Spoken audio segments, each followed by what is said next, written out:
Hello everybody and welcome back to a brand new episode of NASCAR Heat 3 Career Mode. I hope you're all having a great day today. We go to Talladega in this episode for both the Xfinity Series and in the Cup Series. In Xfinity, we had Landon Castle in the car for us here in the number 99 as he went down towards turns 1. It wasn't a great qualifying effort from Landon. Obviously, our team struggles quite a bit with speed and plate tracks, just like I struggle with speed in the Cup Series at specifically Talladega. I knew we were going to be in trouble going into this race for the Cup Series today, but Landon, he struggled to work his way forwards, actually really not being able to do very much here as he came through to about the midway point of this race, not even up into the top 30 at this point as he sits P31 on the inside of the zero car of, I believe, Garrett Smithley as he came out of turn 2 heading down the back straightaway, and as he came to the final lap, he had only gotten up to P28 behind Cole Custer there in the double zero, looking to the inside as well of Tyler Reddick as he went down the front straightaway for the final time as he comes through the travel. So a very poor performance here from Landon Castle. Not Landon's problem, certainly just a car problem there as he would cross the line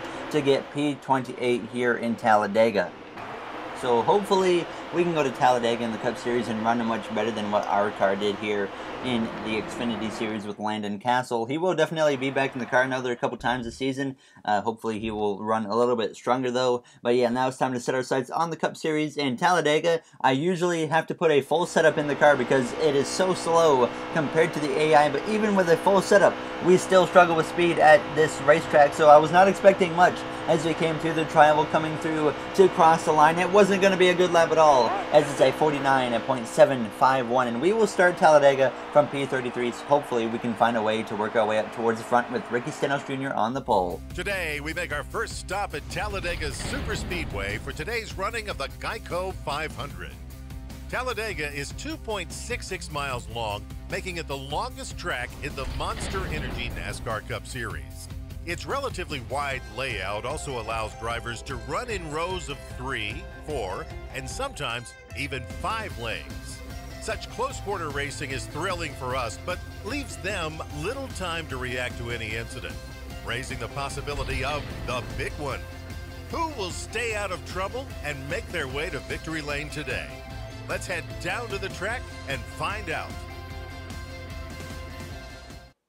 Alright, we're ready to go green here for the Geico 500 at Talladega Super Speedway. Bubba Wallace had an engine change after qualifying, so he will be sent to the back here for the start as well. Chase Elliott, our teammate, failed optical scanning station multiple times, so he is sent to the back, and we'll have to start behind us as well as we get ready to go green here for the Geico 500 in Talladega. It's going to be a rough one because we always struggle in speed here, but the green flag is up. We are underway here in Talladega, and hopefully we can just come out of here with realistically a top 10 finish. If we get up to the lead, we're probably not going to hold on to it very long because of just how hard it is to be fast at this track. Like I said, I have a full setup in the car here for Talladega. I don't like running full setups because of the advantage you get at some tracks in this game, but we have to run a full setup at Talladega just even have a fighting chance, and even then, the car is really slow there as we come out of turn 2, 3 wide with our teammate Jimmy Johnson, who had a very bad start here in Talladega. Now as we come down the back straightaway behind the 47 of Ryan Preece with Jamie McMurray behind me there in the number 40 car.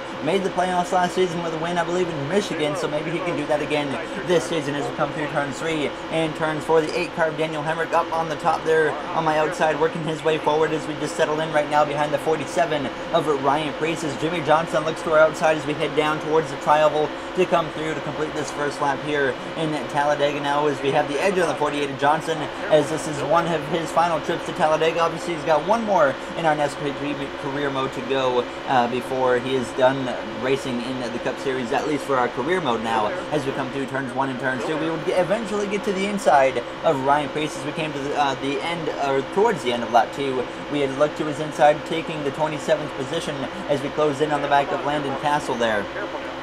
And we would continue to move a little bit forward here as we came to a few laps later, gain another couple of positions up to P25 behind Michael McDowell here on lap 4 of 13 in this first stage as we go down towards turns 3 and turns 4. DiBenedetto up ahead. There's the 13 go spinning of Ty Dillon in front of the pack, and we have a big crash here in turns 3 and turns 4, and we get through it somehow as the caution would fly.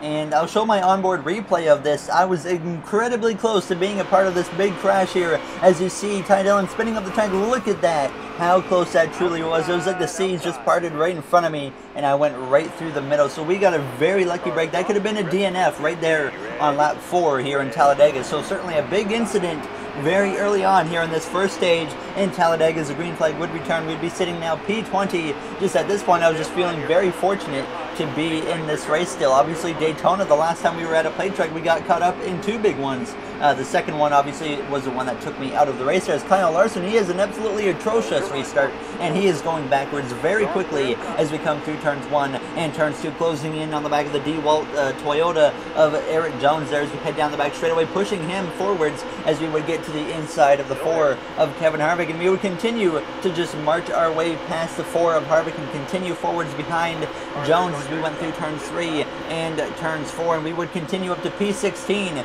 as we came through to a lap later now, trying to look to the inside of Stenhouse, but he gets down just in front of me there, but I have a chance to get to the bottom lane, so I would get to the bottom, and that would help me get a little bit more forward as we came through on lap 9 behind Stenhouse, still P17, but closer to him, obviously, as we came through turns 3 and turns 4. Kevin Harvick looking to my outside at this point. Now is this trouble behind again? It's the 32 of Corey LaJoie who goes spinning into the field, but really no one else crashed in that incident as LaJoie hit the inside wall, and the caution would fly again here in Talladega.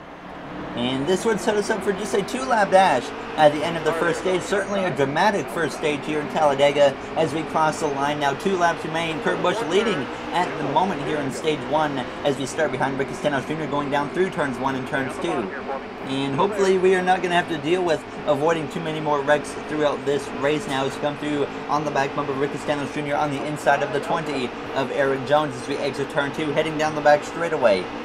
And we would continue behind the 17 of Stenhouse as we came to now the white flag here in stage 1, sitting behind the 17 car as we go through turns 1 and turns 2 for the final time in this first stage. Ryan Blaney at the moment out front as we come through turns 2. On the inside now, Brendan Gaughan, and we're about to go 3 wide with the 88 of Alex Bowman, our teammate there, as we go down the back straightaway. 3 wide in front of us between Stenhouse, Kozlowski, and Bowman as we head down the back straightaway for the final time here in this first stage. And as we go down into turn 3 and turns 4 for the final time, Blaney and Boyer side by side for the lead, but Blaney looks like he is now clear of Boyer as Kurt Busch and Boyer battle side by side for P2 as we head down the front straightaway for the final time here in stage 1. 3 wide up ahead, Kozlowski, Bowman, Stenhouse, now myself, Gaughan and Bowman 3 wide as we come through the trial. Blaney wins stage 1, and we're going to come through to get P12 here in the first stage. So a solid result after starting down in the bottom 30, so I wasn't too disappointed with that. I know that here on out it's going to be a struggle to have speed to contend for a lead, but we would come to pit road to take 2 cans of fuel and 2 tires, and we would be the first car that pitted actually to come out of pit road, but a bunch of cars stayed out, so we would be ready to go green from P14 for stage 2 here in Talladega. So hopefully we can have a strong run behind the 38 now of David Reagan now as the green flag is out, and we are underway for the second stage here in Talladega.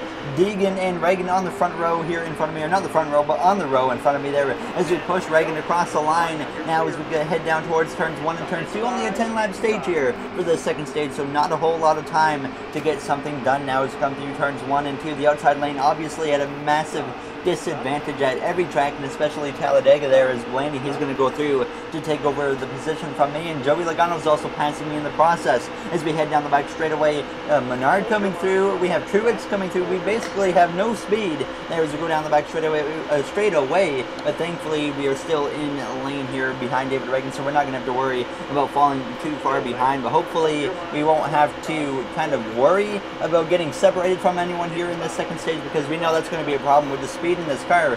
We probably don't have enough speed to lead this race. We probably don't even have enough speed to run top 5, but you never know now as we come through the trial wheel. And as we come through to complete the first lap of the second stage, we drop down to P20 with Kurt Busch on my inside as we go down in through turns 1 and turns 2. That is Reed Sorensen currently leading here in Talladega. He won the Daytona 500 earlier this season, but he is currently outside of the playoffs because he is no longer in the top 30 in points. With a great run today, you never know what could happen now as we head down the back straightaway. Bowman and Boyer side by side behind me as we try to get down in front of Alex Bowman, our teammate there, as we head down through turns 3 and turns 4. And we would only gain 1 position as we came through with just 5 to go in the second stage. We only went from P22 to P20, sorry, now. So we gained, 2 positions there as we were battling alongside Cody Ware and Brendan Gaughan. But you see, up ahead, the top 10 is pretty much all single file at the moment, so it was making it very hard to get anything done, and we wouldn't really make much more progress here through the field in this second stage, as it was just a struggle, especially with the speed in this car as we were approaching the final lap now in the second stage, only up to P15, and at this point I was starting to lose contact with the cars ahead of Kyle Larson, and I believe the 3 of Austin Dillon. Behind me you see two lanes of just hungry cars trying to pounce as we take the white flag here in this second stage, but you can see just the lack of speed in this car. Larson driving away, even with the draft, we're still losing ground there as we have our 200 teammates of Alex Bowman and Jimmy Johnson in the line behind me as we head down the back straightaway for the final time now in this second stage from P15, looking like we should hold on to a P15 finish here in stage 2, which isn't great. It's actually worse than the first stage now as we come through turns 3 and turns 4 for the final time here in stage 2. Bowman, Johnson, and then we have Gase, Blaney, and Deegan 3 wide as we exit turn 4. Deegan backs out of the 3 wide and gets in behind the 12 of Ryan Blaney as we head down through into the trioval. Larson, he's making up some ground up there as we're going to come through on the exit of the trioval. We're going to get P15 in the second stage, which is a very disappointing effort there, as we just couldn't hang with the cars up ahead as I had no speed. So hopefully we can change things around though in this final stage. Martin Truex Jr. won stage 2, Daniel Suarez second, as we would take 2 tires again and obviously 2 cans of fuel, and we would come out as the leader for this final stage. So we have a chance maybe to take command if we're lucky, but we know we don't have speed as the green flag is out and we are underway here with the third and final stage. Daniel Suarez in the 41 in the line behind me now. It'd be cool to have one of my favorite drivers behind me pushing me as we head down towards turns 1. A great launch here as we head down towards turns 1, easily clear of Truex, about a car length and a half to 2 car lengths between myself and him and Daniel Suarez. Now as we go down through turns 1 and turns 2, Suarez clear for second, closing in on me very quickly as we head down the back straightaway. It's just me and him now as Bubba Wallace hangs out to the outside, and he's making a big run as he looks to my right rear now as we head down towards turns 3, trying to hold on to the lead, but Bubba Wallace in a 4-star car by himself is able to battle side by side with me. That's really showing how much faster the AI are at this racetrack than the actual player there. As we come out of turn 4, the Bubba Wallace blows on past me, and Ricky Stenhouse Jr. is going to follow through as we head down through the trioval. We would drop back to P3 as we came through the trioval, coming through to complete this first lap in the third and final stage. Chase Elliott closing in on my back bumper as well as we head down towards turns 1 and turns 2. And it became a big struggle from this point on to really be able to hang with these 2 cars in front of me. Obviously, we have a pack of 37 other cars right behind me, but it wasn't enough to help me run down these 2 cars at the moment in front of me of Stenhouse and Bubba Wallace, who leads at the moment as we head down towards turn 3. But I was just trying to manage the lanes here, but we would end up losing some more ground as Parker Kligerman, he was actually able to come up and get to my outside, and he would also be able to get past me. And he got to the inside of Stenhouse and passed him, and that allowed me to run these guys back down and look to the inside of Ricky Stenhouse Jr. Just came through turns 1 and turns 2. Elliott fading, or not fading, but lurking behind as we went down the back straightaway and just continuing to struggle there.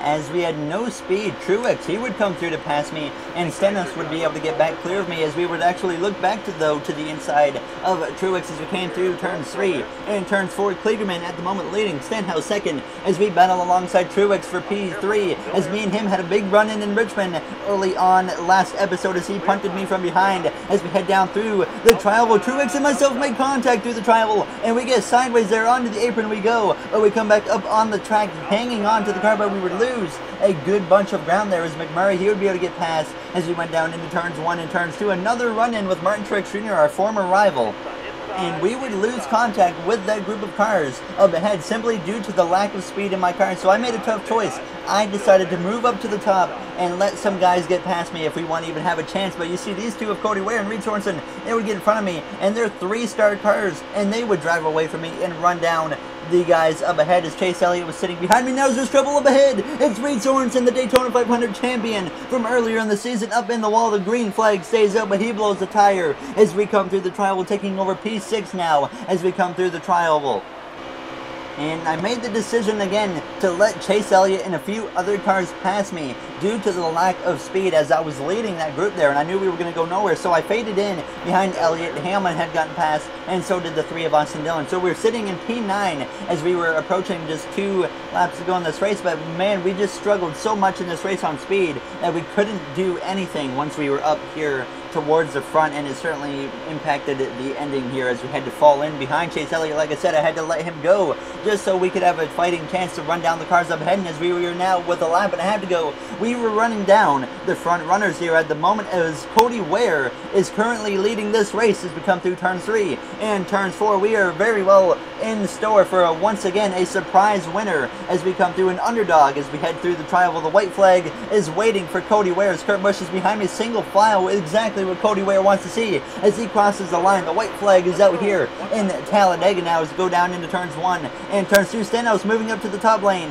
as they go through the center of the corner, but he drops back down to the bottom now as it's all single file in the top 10. Very exciting stuff here in Talladega now as we head down the back straightaway. Hamlin and Stenhouse, they move up to the top. Cody Ware, he is trying to maybe move up to the top a little bit there as we head down towards turn 3. It's Cody Ware, David Reagan, and Parker Kligerman all in the top 3. We are guaranteed a surprise underdog winner here as we come through turn 3 and turn 4. Stenhouse on the outside, the only car in the top 10 that's not on the bottom there as we exit turn 4, heading down the front straightaway for the final time. Cody Ware comes through the tri-oval. We come through to take 7th away from Stenhouse, but Cody Ware is going to come through to win in Talladega there as we jump up to the top and come through to get P7 in Talladega. A good top 10 for us, but really a disappointing race for me just because of the lack of speed, like I said many times throughout this episode. Obviously, a very dramatic first and second stage, and once again, we go caution-free in the third and final stage, which is very rare to have happen in our career mode, but it's happened quite a bit here within the last few episodes. But obviously, we missed a big crash at the beginning of this race, and that's what gave us a chance to finish well there, as we now have a 20-point lead over Martin Truex Jr. in the points, continuing to lead the points for the first time in our Cup Series career, so looking like we are certainly a strong contender. Next episode, we will be going to Dover, where we've won that a couple times in our career, so I'm very confident going there. And as always, if you guys enjoyed this episode, make sure to comment, like, and subscribe. Those would all be very, very appreciated. Very close now to 1,000 subscribers. Last time I checked, we were at 993, so thank you all for the support there, as Cody Ware is currently in the playoffs unless he falls outside of the top 30, which he's very close right now, sitting P27 in the points, so we'll see how it shakes out. Thank you all for watching this episode, and I'll see you guys in the next one. Have a great day, everybody.